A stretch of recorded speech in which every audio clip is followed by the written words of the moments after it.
Chapter 1. Petey's Lament. It was one of those orangey-brown late summer evenings just before dusk in South Florida. We were sitting on bar stools in Petey's kitchen.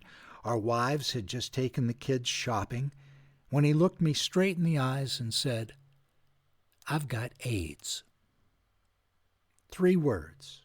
3 tiny words that spelled death from my best friend and began my own decade of spiritual deconstruction. This conversation took place in 1990, long before I'd become a hospice chaplain. I was a preacher then, an evangelical charismatic preacher. My wife Cindy and I had moved to Florida to start a new church. In the previous 10 years, I'd helped to start 2 other churches, and the plan was I would stay and pastor this one. Within that faith tradition, the pastor was the guy with all the answers. Pastors were expected to study the Bible so well they could figure out most any situation by applying a biblical verse that addressed roughly the same ground as the issue in question. Or, for the really difficult problems, you would get the answer directly from God. Folks found this method particularly impressive. As a traveling evangelist, I was God's answer man, so I thought. People came to hear me preach because I had all the answers. "I've got AIDS." His words just hung in the humid Florida air. I could not respond. Petey was the brother I'd never had. He was loud and funny. He loved to sing and to cook and to make you feel special. He was the kind of guy you could just sit down with and tell your secrets to. You knew Petey wouldn't make fun of you.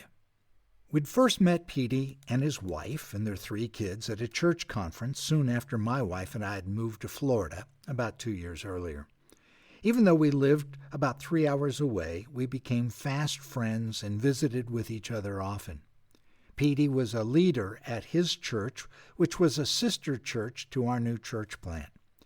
Cindy and I had come down that weekend because Petey had just gotten out of the hospital where he'd spent several weeks fighting pneumonia. Cindy and Petey's wife had taken their 3 teenagers to the grocery to buy food for our celebratory feast. "I've got AIDS," he said again, as he stared right into my frightened eyes. Some 20 years earlier, while on a church retreat, I'd gotten saved. Radically saved. I had become a certified Jesus freak. Since then, I'd studied the Bible, reading the whole thing at least 6 times, developed a life of prayer, and served as an assistant pastor and traveling preacher. But nothing had prepared me for this moment. How could Petey have gotten AIDS, I thought to myself.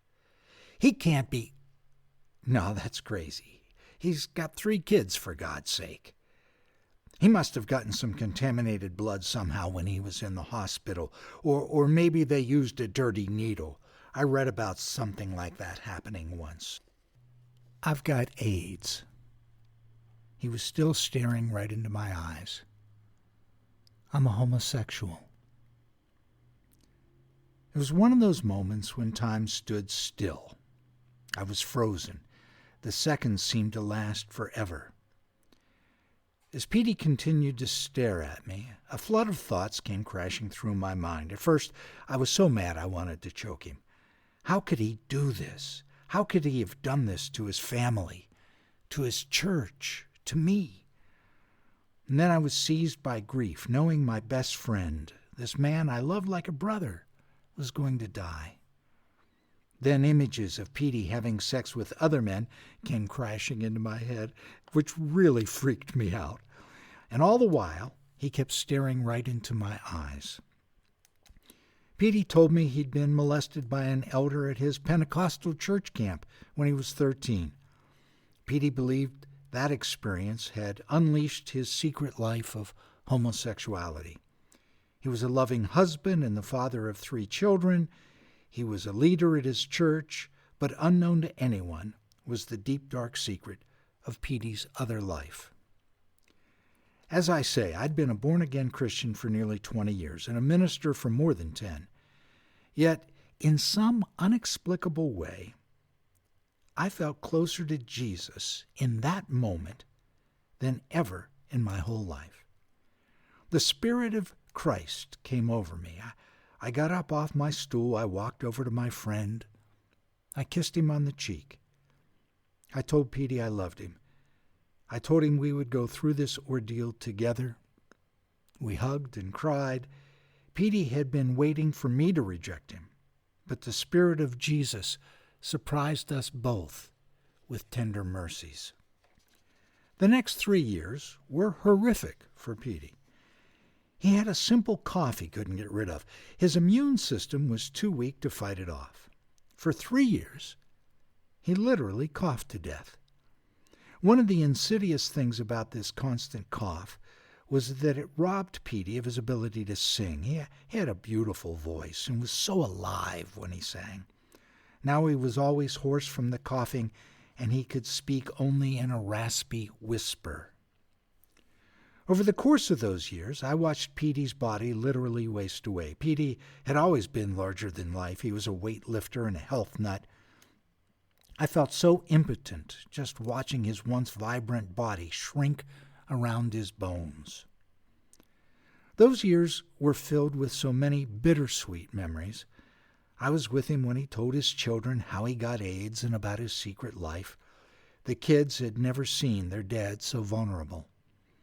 After the stunned shock, these teenagers lovingly embraced and forgave their dad as we all cried together. Petey was with me at the hospital when our son was born. As I came out of the delivery room carrying Elijah, I will never forget the look on Petey's face. I handed him my just-born son to Uncle Petey, and he tenderly held the infant. In those days, there was still a great deal of misinformation about AIDS. One of the strongest fears was that you could get AIDS simply by touching someone who had the virus. So AIDS patients were not only traumatized, they were stigmatized in quarantine. Petey just stood there and sobbed as he held Elijah. I was so privileged to witness the affirming power of the human touch as Petey held our baby. So healing. The Christmas before Petey died, he and his family were driving by our home on their way back from a trip. Petey was in horrible pain, so his wife pulled off the highway and they came to our house.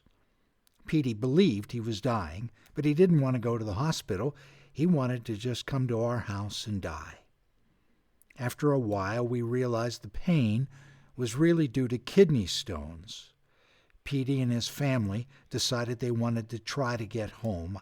I didn't want his family to have to watch him in so much pain. So I offered to take Petey in my car and follow them home. As we drove down I-95 in the middle of that December night, Petey was screaming out in agony. "Oh, God, I'm so sorry.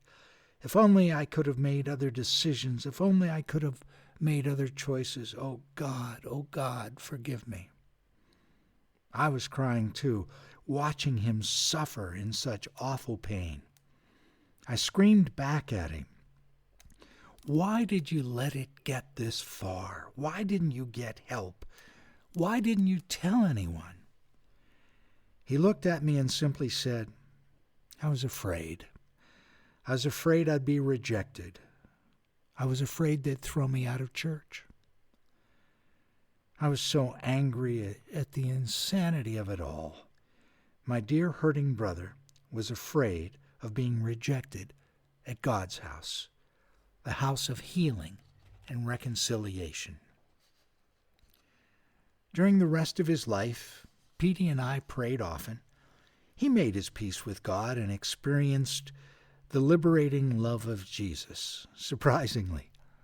Petey told me before he died that the final 3 years of his life, even as he was dying with AIDS, were the best 3 years of his life because he was free. He no longer had to hide. He was free to be honest, free to be real, free to know that God loved him just as he was. If only Petey could have experienced these things earlier. If only we who are custodians of God's house could learn to welcome all who are dying for freedom. Walking with Petey on his journey toward death and wandering alone through the insane desert of grief after he died changed me forever. My dogmatic beliefs and memorized answers to life's difficult questions imploded under the emotional pain.